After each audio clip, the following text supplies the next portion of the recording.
اون کیفت دیمه رنگ امید و بیمه خانه تیفندلیمه کیسه کیسه کیسه اون کی دیهتی جانه مستی بهارانه لسی خمارانه کیسه کیسه کیسه هی هی تو مگویس گل کیسه راست چیسه گیرم بزنیتم دانم خانم هی هی تو مگویس گل کیسه راست چیسه گیرم بزنیتم دانم خانم اون کیفت دیمه رنگ امید و بیمه خانه تیفندلیمه کیسه کیسه کیسه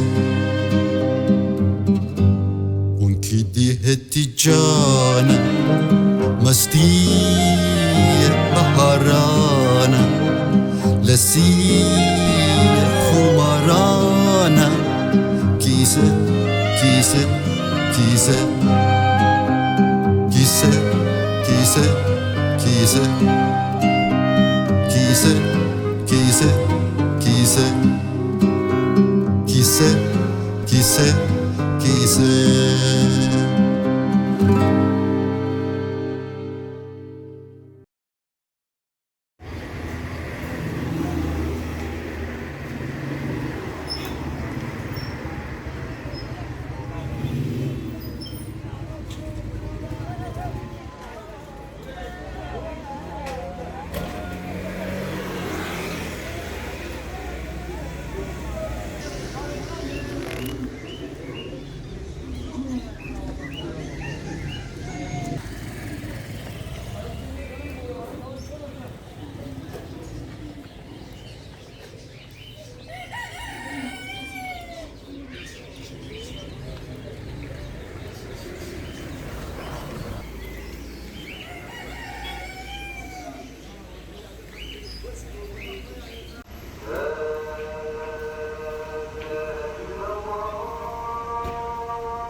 اصلا اسمش اصلا چشم بزنه انا اصلا خوباش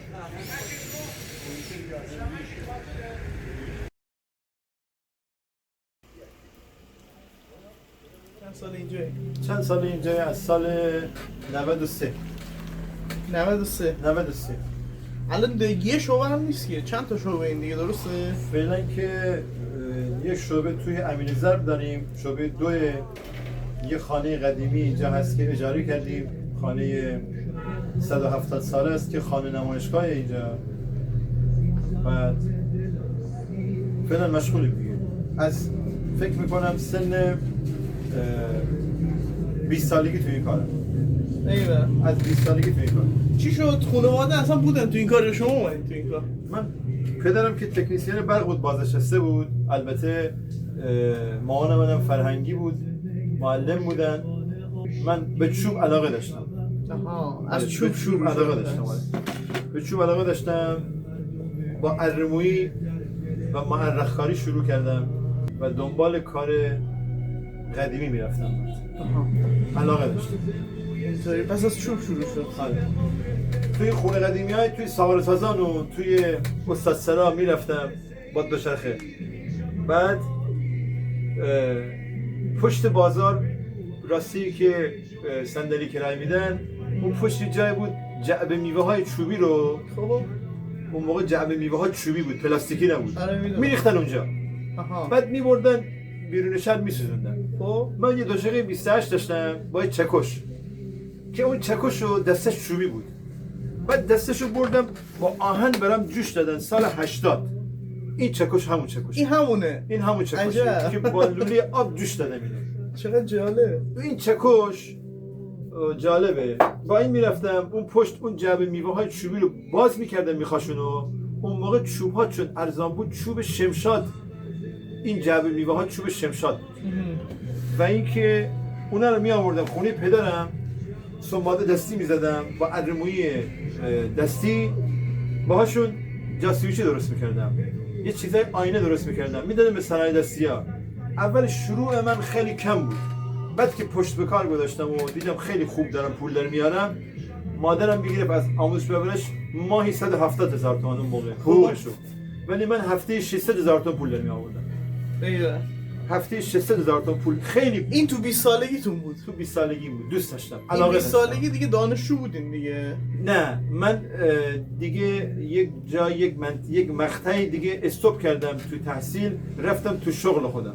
دیدم دارم غرق میشم دیگه، گفتم بذار غرق بشم تو شغلم.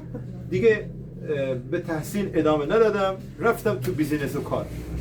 رفتم یه روز جمعه با پسر داییم توی بازاری تو تهران، 20 سالم بود که بازار عتیق فروشا بود. رفتم دیدم این چی؟ 1000 تا کاسب توی جای بزرگ، یه پارکینگ توی خیابون ناصر خسرو، پارکینگ ناصر خسرو بود که بهش میگفتن جمعه بازار. چه چیزایی میارن میفروشن اینجا؟ خب اینا که تو رشت است، تو همین منطقه خاریمام و تو منطقه دیگه هست، تو شهر دیگه هست. خب من میرم میگردم دیگه. خلاص اومدم اینجا رادیو لامپی میخریدم، اون موقع گرام میخریدم، چیزای توی زغالی میخریدم، سنگ آسیاب میخریدم. بعد یه سری سمسارا مثلا میگفتن این دیوانه است، این اشغال پاشغال میخرم. بعد خب میبردم تهران تو بازار عتیق فروشا به قیمت خیلی خوبی میفروختم. این برای من جذاب بود.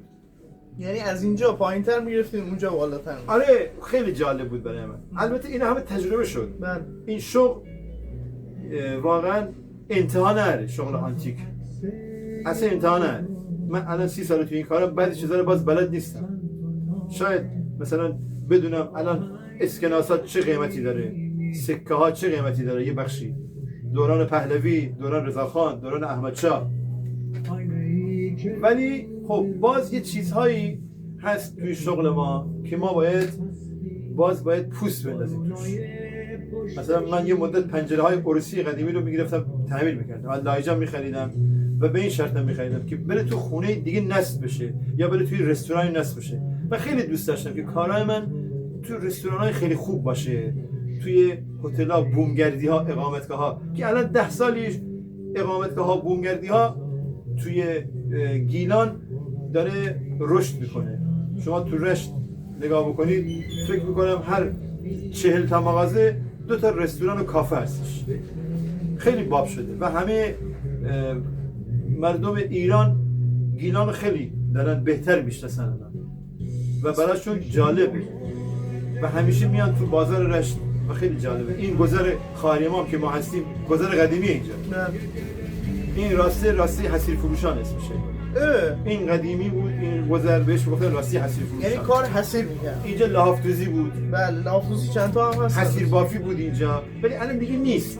این خدمتش شاید به شما بگم شاید به 100 سال 150 سال میخوره که اینجا لحافتوزی بودش. ولی خب دیگه الان کم شده دیگه لحافتوزی. گوش بدید. از وقتی که چیزهای صنعتی اومده تو بازار، دیگه چیزهای سنتی کم کم داره میره کنار. الان دیگه کسی دوشک استفاده نمیکنه. ولی خب بعضی هم هستن که سلیقه‌شون دوشکه، دوست دارن دوشک استفاده کنن. من سلیقه من MDF نیست، سلیقه‌م چوبه. یعنی به هیچ عنوان دوست ندارم یه روزی مثلا اگه بخوام یه جایی رو بسازم تمام ادوات آشپزخونه و کابینت و ایناش همه MDF باشه. اصلا قبول ندارم چون شیمیاییه. MDF اصلا یه چیز مصنوعیه. ادای چوب داره. ادای چوب داره. چوب نیست، روح چوب نداره. آره. چون شما نگاه کنید اون موقع خونه پدر من کابینتش چوبی بود و الان خونه پدرم قدیمی کابینتش چوبه.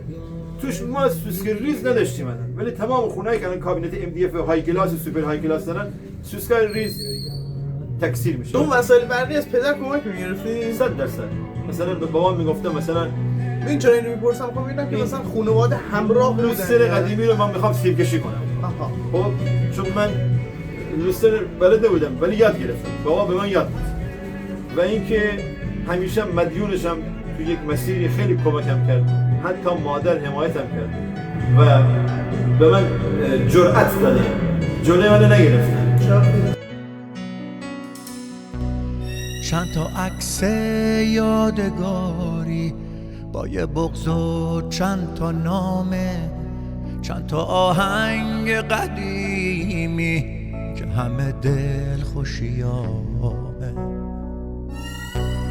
آینه ای که رو به رومه غرق تو بوته یه تصویر، بارونای پشت شیشه منو تنهایی و تقدیر،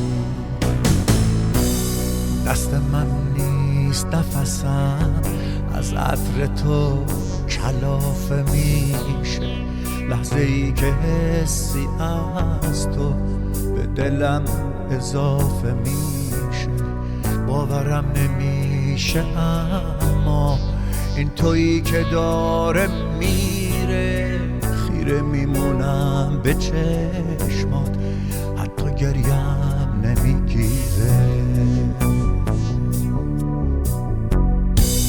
چشای مرده به راه شب تنهایی ما، یه دل بی سرپناه منو خونه، ساعتهای غرق خوابا این من بی تو خرابا یاد درگز نمیمونه،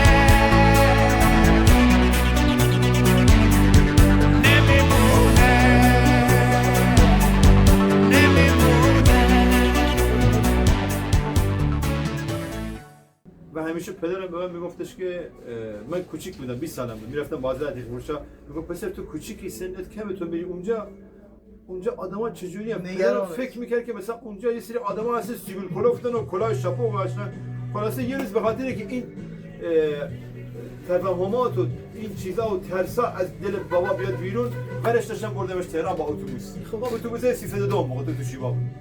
رفتیم اونجا اتفاقا خیلی با ما دیدن خوشحال شدن.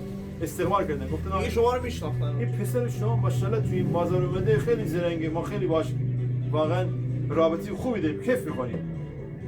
براش خیلی جالب بود. با من گفت آفرین اینجا جایگاه واسه کرده بود. خلاصه ما جوونی ما رو گذاشتیم ولی دوست داریم که الان توی این سالها جوانهای ما هم یه مقدار بیان توی این شغل بیان نگاه کنن. این شغل شناسنامه آبا و اجداد ما. بله. میدونید خیلی جالبه. من مشتری دارم اینجا میاد مثلا پزشکی میگه من کل خونمو جنس آنتیک چیدم، لوستر منم آنتیکه. منم از چندین سال پیش توی این فکر بودم که بیام این شغل رو تلفیق بکنم با یه سری جنسای آنتیک از جاهای متفاوت، هم اروپایی هم آسیایی، گوش میدی، هم روستیک. و دوست داشتم که من 20 سال شاید بیشتر کافه های گیلان و مازندران و تهران دارم جنس می‌کنم. برام خیلی جالب. یه کافه میرم میبینم اون جنسی که من 15 سال پیش فروختم بهش 2 میلیون تومان الان شده 50 میلیون تومان. خیلی جالبه. عشق وقتی که توی شغل شما اگه باشه و عاشق شغلت باشی، از بعضی از هزینه‌های شخصی خودت میزنی. واقعیت رو میگم شاید این حرف رو دارم میزنم همکارای دیگه من مثلا بگم واقعا راست داره میگه. یارو همکار منه دندون پزشکیشو میذاره کنار، میره جنس میخره، یا یک ماه دیگه من دندون پزشکی تنه بفروشم. میدونی شما باید تو این شغل صبر ایوب داشته باشی و میگن یه پول زیاد داشته باشی.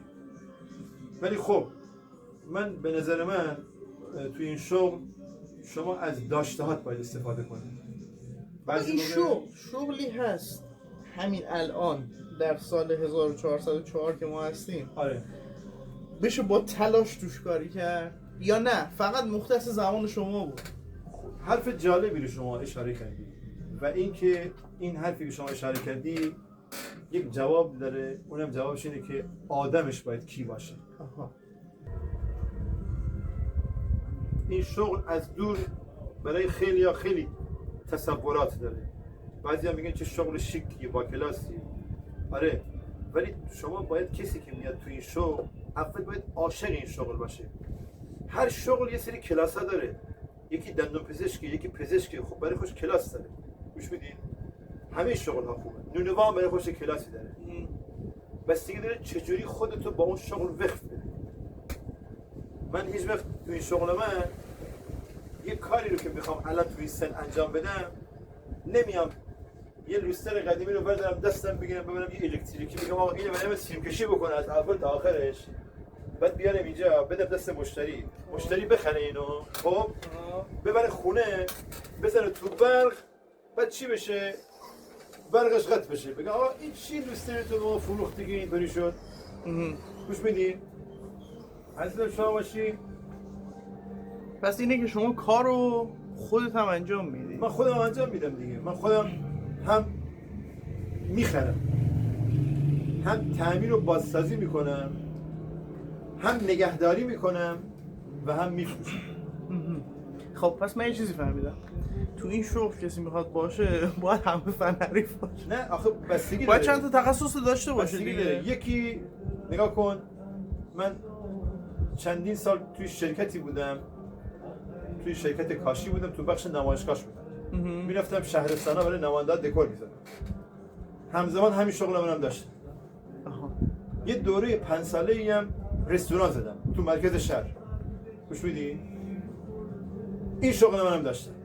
یه روز یکی از دوستای خوب من که انزلیچی هستش و ایشون وکیلن و خیلی با هم دیگه دوستش دارم و آدمیه که واقعا یک بیزینس من حرفه‌ایه. یه روز اومد دید من خیلی عرق کردم، دارم کباب میزنم، یه دسته منم گوشیه، دارم به مشتری میگم آقا کدومو جنس تو میخوای فلان، کدومو کباب رو آتیشه، دارم کار اینجا رو با این گوشی انجام میدم، این کبابم رو دست من، میگم آقا تو کدومو میخوای؟ میگم اون صندوق بزرگه نمیخوای، کوچیکه نمیخوای؟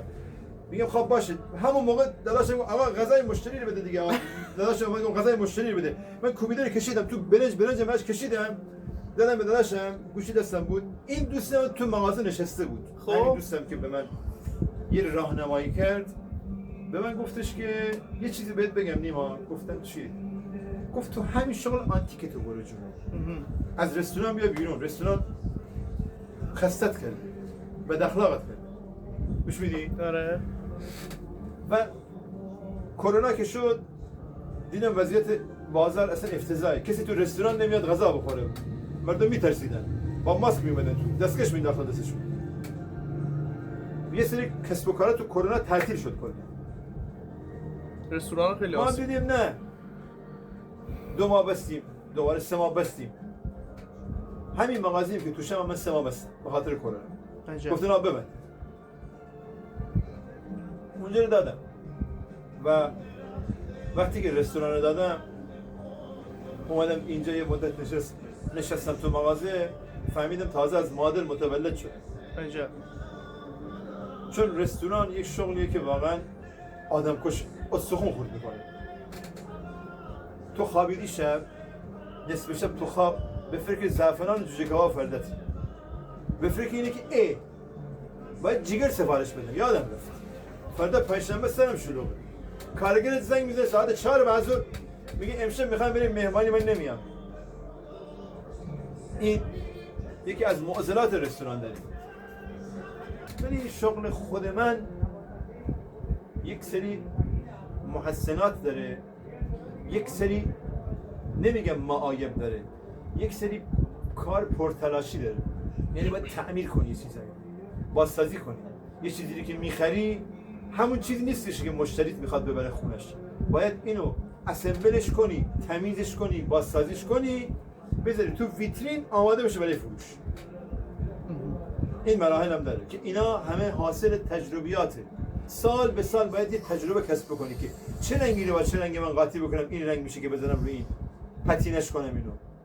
میشه میدی چه متریال استفاده باز بکنم. همینه میگم چند تا تخصص باید داشته باشی دیگه. حتما همینطوره. آره. حالا یه چیز دیگه من فهمیدم، جنسی که شما میفروشین مثلا جنس 5 ساله یه بشقابی باشه که مثلا 10 سال پیش تولید شده باشه با بشقابی که 80 سال پیش تولید شده باشه، خب قیمتش فرق میکنه. درسته؟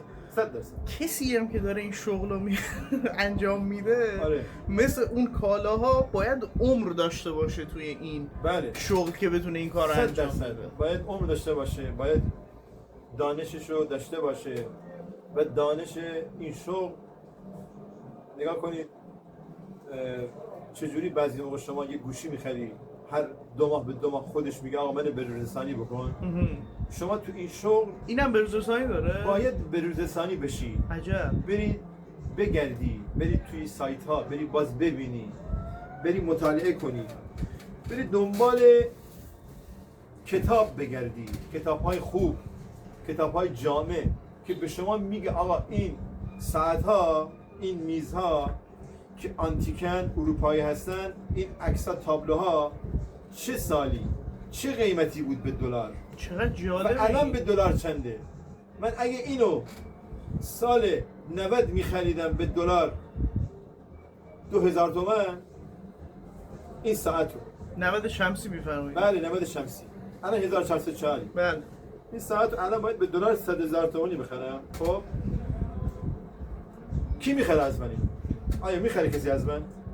خب این یه موزل، یکی از معایب، یکی از معایبش که الان یک سری مشتری ها هستن مجموعه دارن، کلکسیون دارن، براشون دلار و این چیزا اصلا مهم نیست. گوش میدین؟ یه پولی گذاشتن کنار برای عشقشون، برای اینکه واقعا لذت میبرن. یه چراغ قدیمی 200 سال سن میشه، یه قفل قدیمی که 160 سال سن نشه ولی کار میکنه هنوز، جنسش برنز و فولاد آب دیده است، شناسنامش روشه، کلیدش سالمه، باز میشه، قشنگ کار میکنه، عالی. میدونی اینا همه حائز اهمیت ها. نگاه کن این کلید داره 150 سال روشه، 2 کلید است، دستاست، سالم. هم برو بازار یک کلید چینی بخر، یک بار برات کار نمیکنه، دندونش همه خشکس میشکنه. یعنی علاوه بر اون عشقی که هست، شما فکر می‌کنید همه چیزای قدیمی خیلی بهتر کار میکنن؟ نگاه کنید، من معتقدم چیزهای قدیمی، چون اون موقع در قدیم اینقدر مردم فشارات فکری نداشتن، محتاج این نبودن که آقا دنبال رزقشون باشن. بله. الان اینقدر فشارات اقتصادی تو جامعه زیاد شده، متاسفانه افکار مردم درگیر این فشارات اقتصادی شده و به خودشون و دلشون اجازه تصمیم‌های بزرگو نمیدن که آقا من بیام توی خونم یک ساعتی بذارم که برام زنگ بزنه، یاد 50 سال پیشم بیفتم، اون 50 سال پیشو بیارم تو خونه خودم، یادم بیاد که چه خونمون بود، چه صدایی میداد، چه حال هوایی داشت تو خونمون. یه سفره بود، همه موقع نهار داداشا، خواهرها، پدر مادر میشستن دورش. الان دیگه اون سفره نیست دیگه. الان اون سفره حذف شده. پسر میره توی فست فود میشینه نهار میخوره، دخترم یه ماکارونی درست میکنه یا همونطوری رو میز کامپیوترش میشینه در حال خوردن، یه دستش با موس داره بازی میکنه، داره سرچ میکنه، جستجو میکنه. الان اینجوری شده دیگه. گذشته‌ای که همه میشستن زیر کرسی دیگه وجود نداره و نخواهد داشت و دیگه نمیاد، چون آرامش فکر از بین رفته. اقتصاد گیر باشه دیگه، طرف به عشقش فکر نمیکنه، دیگه به عشقش به روزگذرانش فکر به روزگذرانش فکر میکنه. واقعا الان شما نگاه نمیشه حقم نداده. یعنی مثلا شما به عنوان یک کسی که کارتون تو آنتیکه به مردم حق میدین. نگاه کن، من میخوام یه مثالی بزنم. این قاشق رو بهت نشون بدم. این قاشق ورشوه. این قاشق 80 سال سنشه. این قاشق رو اون موقع ساختن که همه چی ارزون بود. همه چی فت فراوون بود. کیفیت ساخت این قاشق با قاشقایی که الان تو بازار مقایسه کنی، زمین تا آسمان کیفیت این جدیدا با این فرق. هر چی لعاب و کرم بزنن، هر چی خوشگلش کنن، ولی کیفیت محکم بودن و الاستیک بودن اینو نداره. الان یه قاشق رو بگیرید خشک است، تخت میشکنه. زیبای خیلی گرونه هستش. ولی اینا مال 80 سال پیشه. هنوز کیفیت خودشونو داره. چون اون موقع فکر آزاد بود. اون موقع ارزونی بود و صداقت زیاد بود. متاسفانه وقتی که جیب خالی میشه برای بعضی از آدما صداقت کم رنگ میشه. نمیگم از بین میره، کم رنگ میشه. انشالله که همه موفق باشن تو همه مراحل شغلشون، تو همه مراحل کارشون و بهترین و مهمترین چیز اینه که عاشق شغلشون باشن. دقیقا 93 یکی از دوستای من توی گلسار 135 متر مغازه داشت بر خیابون. من همون موقع که داشتم اینجا رو باز می‌کردم سال 93 اون دوستم به من گفت نیما بیا تو گلسار این شغل اونجا بزن، خیلی گلسار عالیه، نیست اصلا خوبه، نیست آنتیک فروشی و آدمای خوب ثروتمند متمول توی گلسار هستن. من گفتم که میدونی چیه، من عاشق این شغل هستم تو بافت قدیم. آها اینجا عتیقه فروشی شاید کم بود سال 93. شما اومدی کم بود. کم بود اینجا، عتیقه فروشی نبود. آقای رادمه بود، بیشتر سمساری بود. سمساری بود. آقای رادمه بود، یه آقای اونجا بود، آقای اشکان بود، آقای اصیل بود، امیر اصیل بود. سال 93 آنتیک فروشی اینجا نبود به اون صورت. من اومدم اینجا رو باز کردم و با اون تجربه‌ای که داشتم دکور کردم این مغازه رو. خیلی برای مغازه زحمت کشیدم و خیلی جالبه که من الان توی این چندین سالی که اینجا هستم شاید باعث تحریک بعضی از افراد شدم که اومدن مغازه زدن اینجا و برای من باعث افتخاره. اگه 1000 تا این دوره برای من آنتیک فروشی باشه من هیچ وقت ناراحت نمیشم، خوشحالم میشم، چون رقابت زیاد میشه. من توی تیپ کار میکنم، یکی توی تیپ کار میکنه، یکی انگشتر میفروشه، تصویر میفروشه، من توی تیپ کار میکنم. هر کی باید جایگاه خودش به مشتریان نشون بده. میدونی؟ متوجه. من این محل رو خیلی دوست دارم. یکم راجع این محل با میگی؟ این محل خیلی خوبیه. محل بسیار باحالی. محل خواهر امام ساغری سازان، بعد یهود تپه، یهودی تپه. تپه کجا میشه؟ پشت دقیقاً میشه ساغر سازان. یه سرپاینی هست که بهش میگن یهودی تپه. آقا یه روز ما رو ببرون. میبرم شما. که خانه آقای سمیعی، یه خانه بزرگی بله اونجا بله بله. سمیعی اونجاست. بله اونجا بله. الان خانه فرهنگ شده اونجا. پشت یه خونه سمیعی‌های دیگه هم هست. یه خونه سمیعی دیگه هست که حیات بزرگی داره. بله. سنگفر شهرش. بله آجر قهوه‌ای. آجر قدیمی داره. آره. خونه الان روح نداره.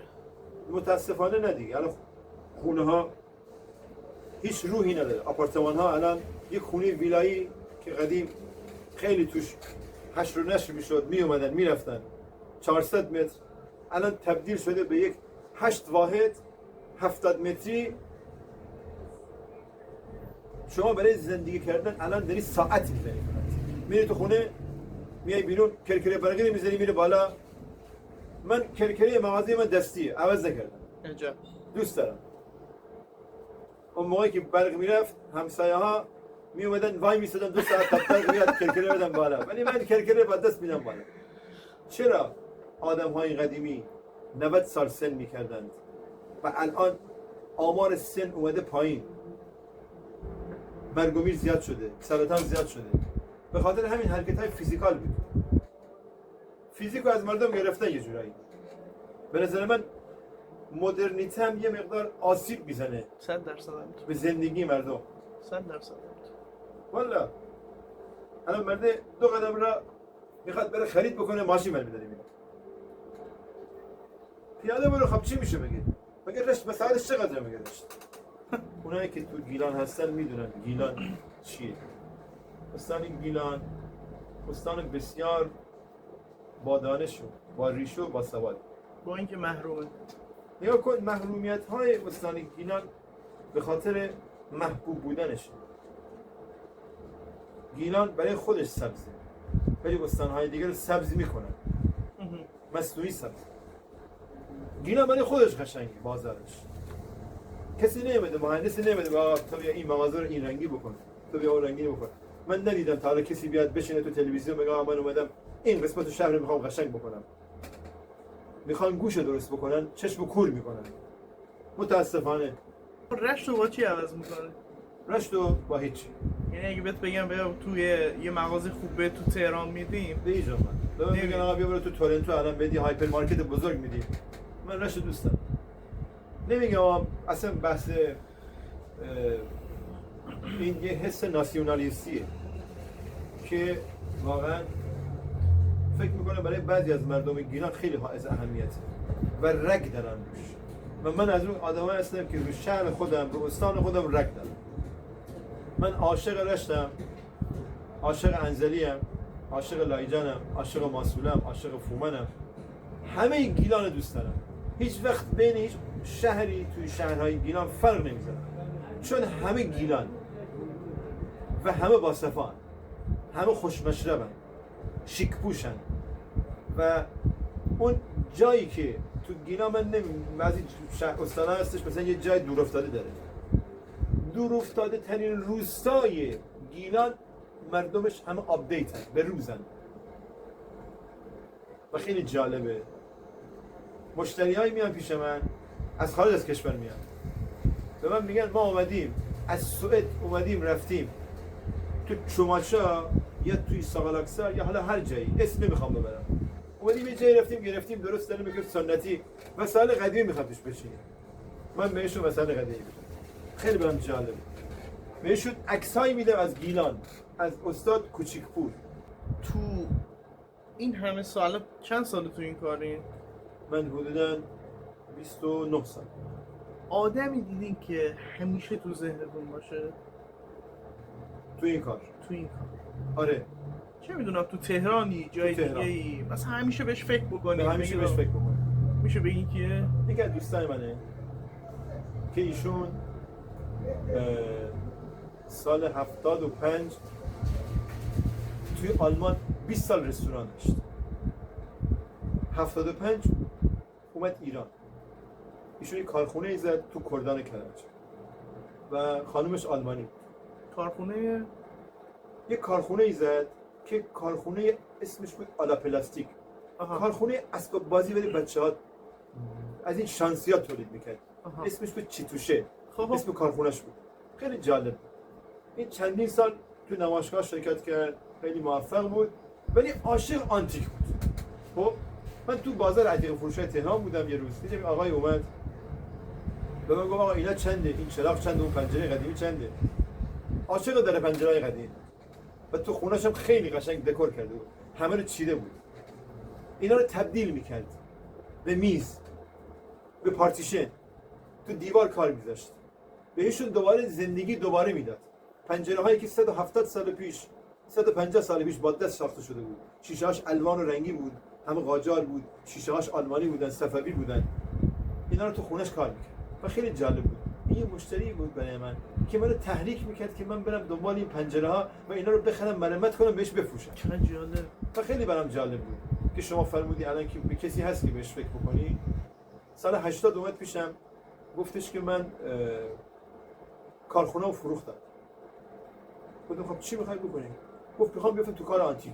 خب رقیبش و شروع کرد کار آنتیکو و الان در سال 1404 یکی از موفق‌ترین آنتیکواریوم‌های ایران رو در تهران داره. در تهران است. نرفتن دوباره آلمان؟ نرفت، موند. گفت دیگه نمیرم. موند و ادامه داد به این شغل و خیلی موفقه و همیشه هم دوست منه و مشتری قدیمی منه و خیلی هم مهربان و خیلی دوست داشتنی و خیلی هم هنرمند و خلاق که یک سری خلاقیت ها رو شاید من از اون ایده گرفتم مثلا. چون شما باید تو زندگیت یکی همیشه توی مسیر زندگیت باشه بهت ایده بده، ایده های خوب بگیر، نه ایده های بد بگیر.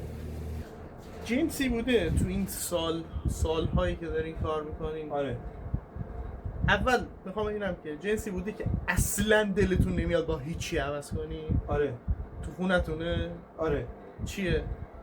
یه ساعت کوکویه خب که سال 79 این ساعت کوکو کوچکترین ساعت کوکویه که شاید بهت بگم 20 سانت در 20 سانت کوکو یعنی؟ کوکو گنجش که از توش گنجش میاد از بیرون توش سر داره. ساعت زنگ می‌زنه.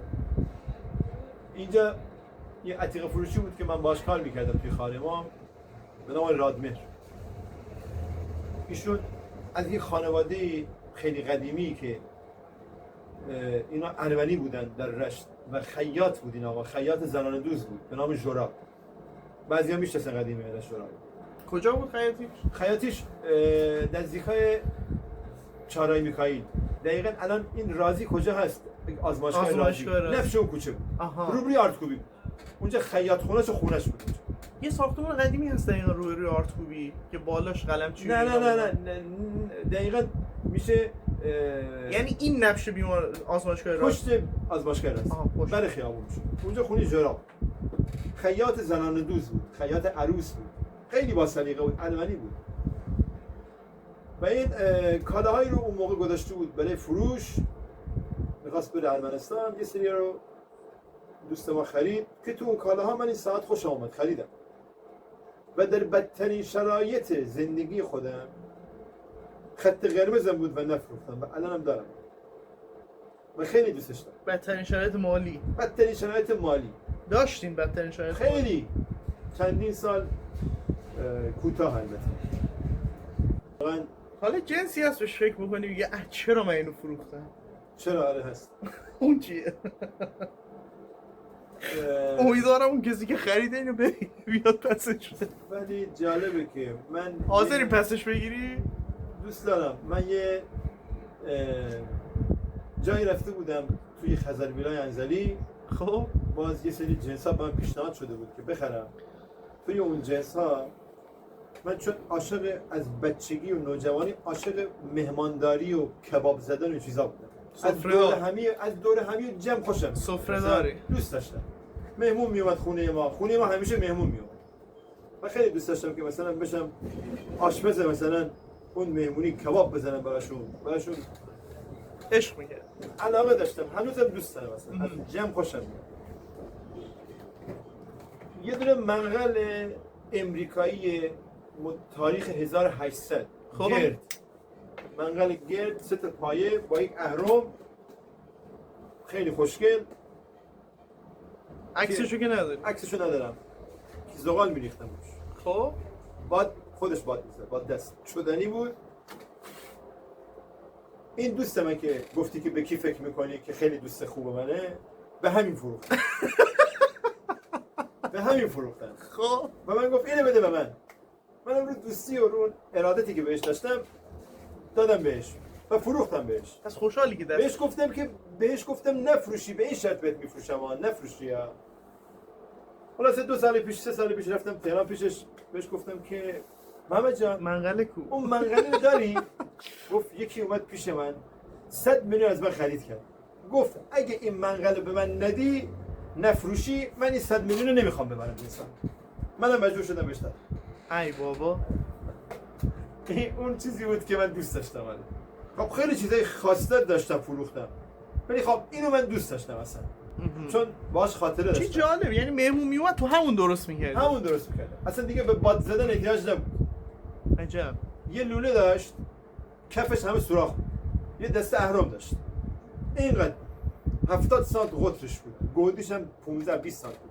زغال پر میکردم، این که باد میزد کل زغالا بر میشد، یه دست بر میشد.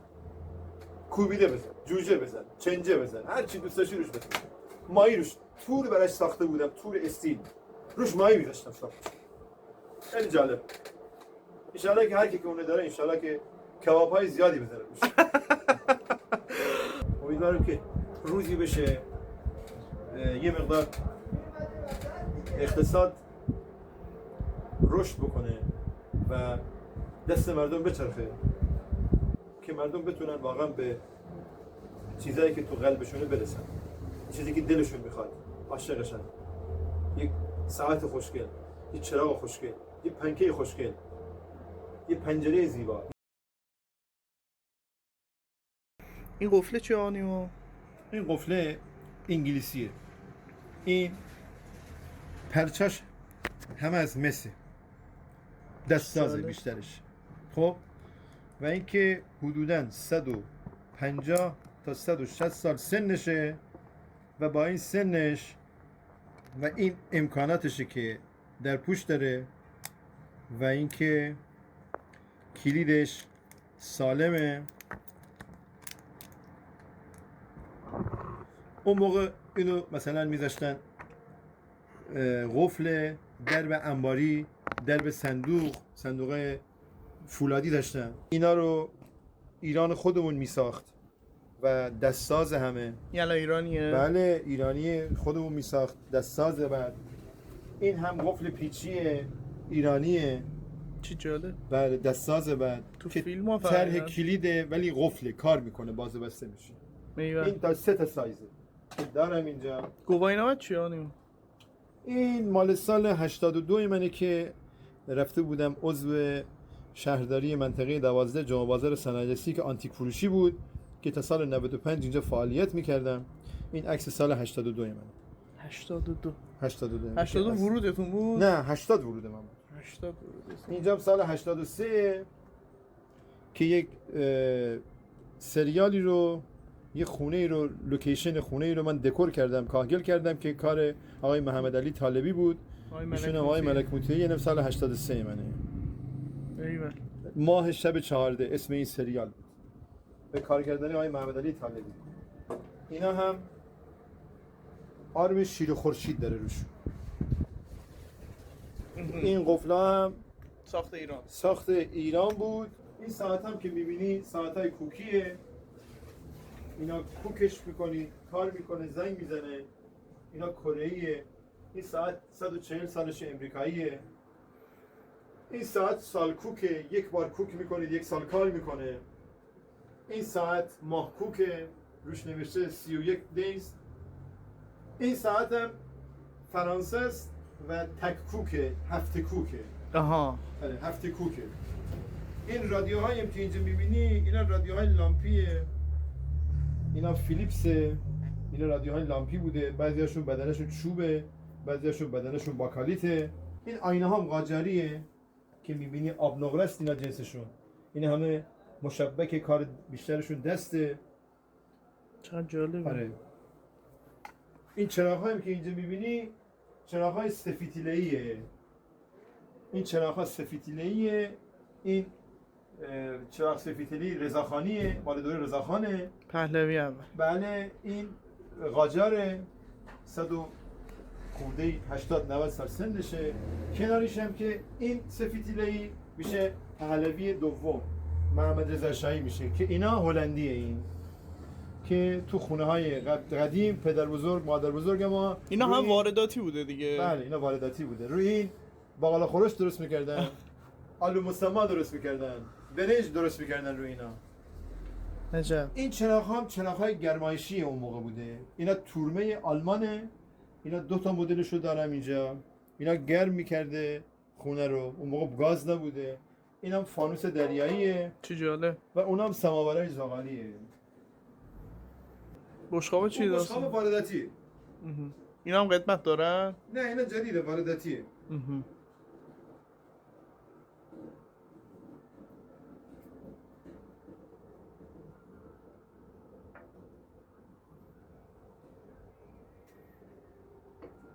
آقا این سوال آخر. در خدمتم. میمیریم چی میشه؟ میمیریم چی میشه بعدش؟ میمیریم البته قبل از اینکه بمیریم باید نباتی لیمو امانیدار بخوریم. بعد بمیریم که خوب بمیریم. اونم یه قسمتی از زندگیه. بیا حالا این نباتیه. بده منم بخورم. لیمو ترشه، لیمو امانی توشه. ببین چیه؟ این یکی از محصولات گیلانه. ایوه. محصول کجاست؟ رشتنشاهه؟ نه. این نباتی مال پیرسرای. ولی نباتی لیمو امانی چی دیگه است. ما اون موقع کوچیک بودیم، پدر بزرگ برای ما غامپت میگه. غامپت کوچیک بود، این پوست گورخر بود. پوستش. پوست گورخر بود. رنگ داشت، خیلی سفید و پوستی داشت، خیلی بال. می‌بینید تمام میشه دیگه هیچ. تموم میشه؟ تمام میشه. حیف نیست. دیگه این طریقی است که در خاطر من میمانه. این فلانی مثل خطی بنویس، ساده تر، رنگین تر. در پی بادی و واژه مباش. قصه امروزی بگذر از دلسوزی. لاله‌های همه دلسوزتر از مادرشان. فکر فردای و در عاقبت آخرشان. زندگی برکه آبی گذران است. اگر امروز نگاهت به نگاهی دیگر نگران است، بدان که دلت با دیگران است. زندگی یه قایق به روی آب آماده است که بیفته هر لحظه اتفاق. ما مخلص شما هستیم. ایوه. آقا دمت گرم. چاکریم. خیلی مخلصیم. مخلصیم. فداک.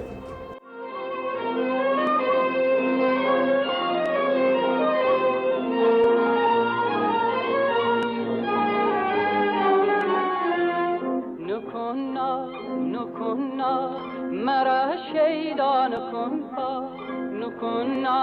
نکن ناز دو چون داری پر از راز تره کن چیته چون هزاران گبره کن دریگه کی او لب اون آقایم دره کن